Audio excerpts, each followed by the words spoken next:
One. Well, hello again. This is Ruth Polston from The Life That Wins, and I look forward so much to seeing you every week. And it was nice to hear from you, and I just love to get your letters and love to hear that you're getting a lot from the sharing that we do together. Well, I'm going to play a song for you tonight, Glorious Things of the Air Spoken.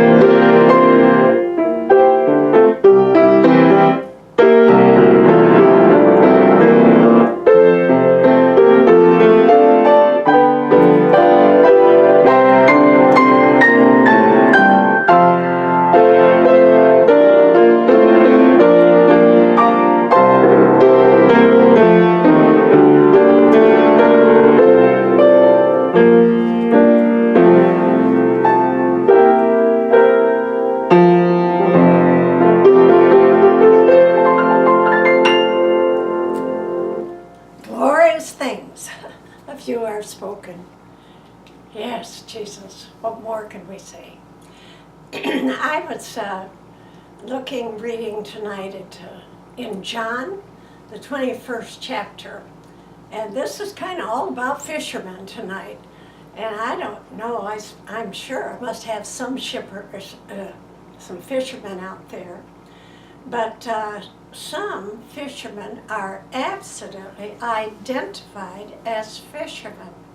I mean, they are passionate about their fishing. I have a son in Minnesota, Stephen, and he fits this description really well. And I've been up to their house when at 5 o'clock in the morning, as hard as he works, he's been getting on his fishing stuff, and he is armed for battle, and he is going out to fish. So I call that kind of radical. But when they're vacationing in Florida, why, they go fishing too, only they fish for deep sea, and guess who gets the big one? And yeah, it almost appears on Sports Illustrated, and that's Jeannie. Jeannie, she's a fisher person too, and so is the rest of the family. And so tonight I think there's a little bit of something in there about Peter that we can learn a lot from, and I want to share this with you. They built a little house or little room on the end of their house, and it's full of lures. Now, if you're fishermen, you know you got to have a different lure for every single fish, their size and their identity. You should see their house. I mean, pigeonholes, and they can tell you what they all are and which fish they belong to. It's wild. Well, anyway. This is not about them, but we're talking about Peter tonight. Peter thought he knew everything about fish, and he knew a lot because he had grown up in the fishing industry. That's what his father and relatives had done. So, and when he left to follow Jesus, he had to leave all of that behind.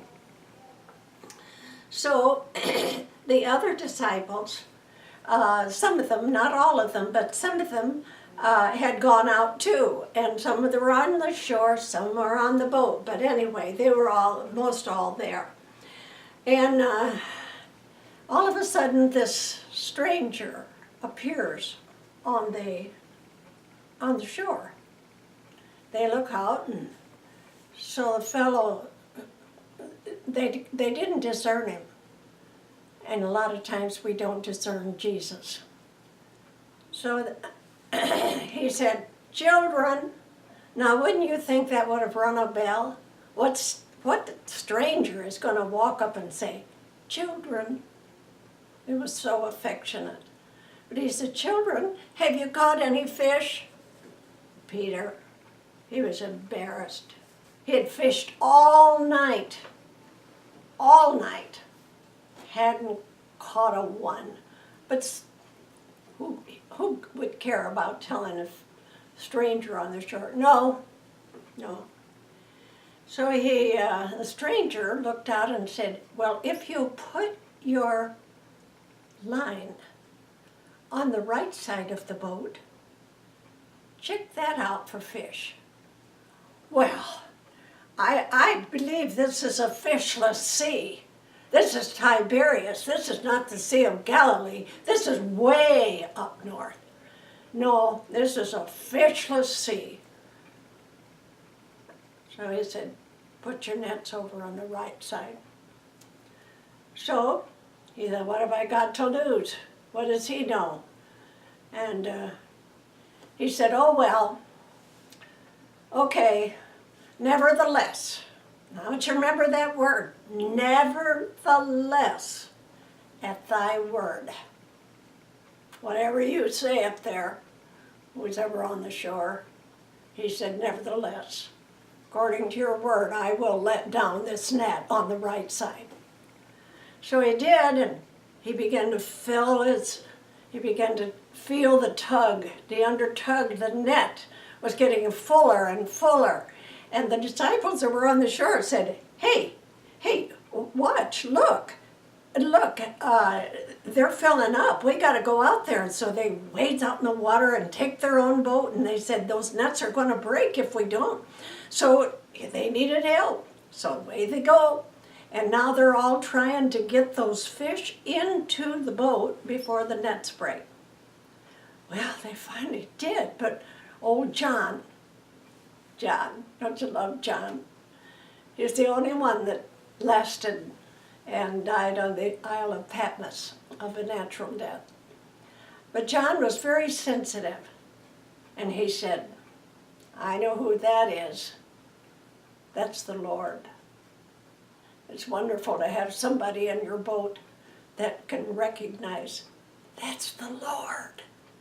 And Peter was busy with the fish, and all of a sudden he said, Lord? And you know what he did? He was out there naked. I don't know, maybe it's something fishermen do too, but he grabbed a cloak and wrapped it around him, dived in the water, and began swimming to Jesus. So when Jesus got up there, he said, bring in your nets, men. And he said, put them on the seashore. And the next thing he said was, come and dine.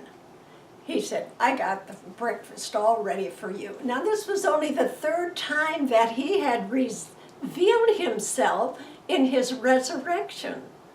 And the other times he had come through the wall or something. So, I think maybe Peter was thinking, we haven't seen the Lord, and we did it behind closed doors and everything, but we haven't seen the Lord. I don't know where this thing's going, man. I really don't. And I just hope there's something in the whole thing for us. And then he said, well, I'm going fishing. I think there was a little bit of irony there. Well, I'll just do it myself then. I gotta get out of here, man. And you know what? That was contagious, because all the men said, well, we're going too. And you gotta watch out for those attitudes that kind of were wanting to do something that was familiar and maybe fun, and they hadn't gotten any fun out of it at all, and you never do when you're doing it your way. But now this is a different story. And here's the fish. But Jesus didn't let him get by. He said, count them. I like the way Jesus works. So Peter had to get down there, 1, 2, 3, 4, 5. And he said, keep counting. And he counted, and there were 153 fish. And they didn't get all of them up on the shore. Well, he was so overcome, and Jesus was down. And then they sat down, and they had their meal together. Now, what does the Lord intend to teach us and to teach the disciples? Well, Peter, of course, had made an impetuous decision. So he even went away from the area where Jesus was. You know, he went clear up to Tiberias. That wasn't their territory. Their territory was around Jerusalem. But that's where they went. Now, when you have repeatedly fished or done everything you can do and I've covered all the bases, and you know, nothing's happening for me. I know people like that, and I've been there myself. Yeah, you need a change. You need some evidence. You need something to show up that says, that's the Lord. So, but you know, the other thing is that word nevertheless. In every impossible situation, don't forget the word nevertheless. Peter had that much about him. Even though he didn't know who the man was up there, he said, well, let's give it a try, man. And so he said, nevertheless, at your word. Now there's a difference when you know who's on the shore and when you don't know. But he was just willing. He didn't want to go home and tell Mama or tell whoever was at home. He didn't want to tell them that he didn't get any fish today. So he was willing to try anything. It had been all night out there. So he said, nevertheless, I will. So there are two principles that we need to remember. Don't be impetuous. Don't try to handle it your way. It won't work. And the other one is, nevertheless, Lord, I will let down the net again. I won't stop fishing. I won't stop dropping my net. I may change to the other side. I may take a new lake location, but I'm willing to listen. And I must know just who that is that's bidding me go on, go on, go on, finish, get some fish. So that's what we want to share today, and I just trust the Lord will take it and He will. Just apply it. Okay, now let's just go ahead here and just see if there's something in our singing that will kind of close it out. They that wait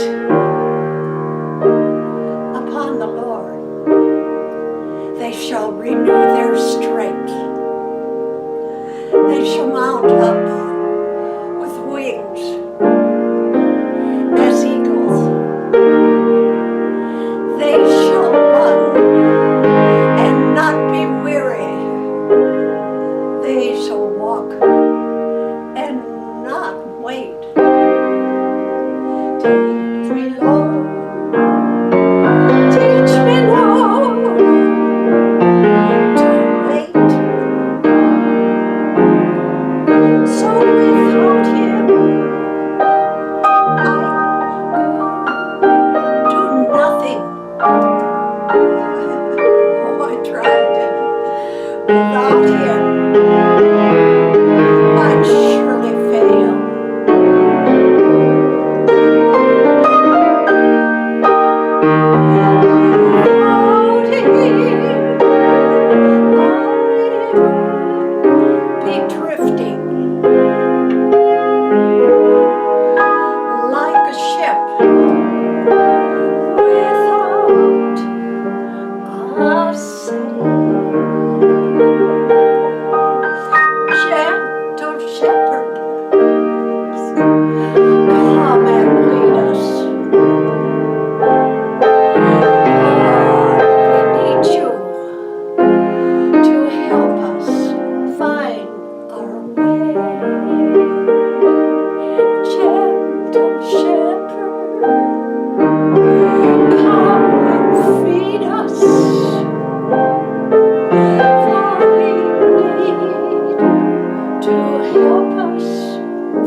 forget. Be willing to look to the other side. Be willing to keep fishing because He honors His word and He waits to perform it. None of His words will fall to the ground. They said about Samuel, none of his words fall to the ground, and that's yours to claim too. And surely none of Jesus' words will ever fall to the ground. To shepherd, come and lead us,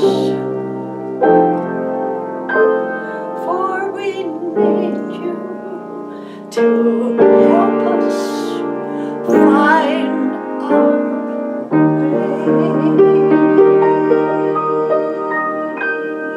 This is Ruth in Polston, and I love being with you tonight, and I pray you have a wonderful, safe week and enjoy your fishing. Okay? Lord bless.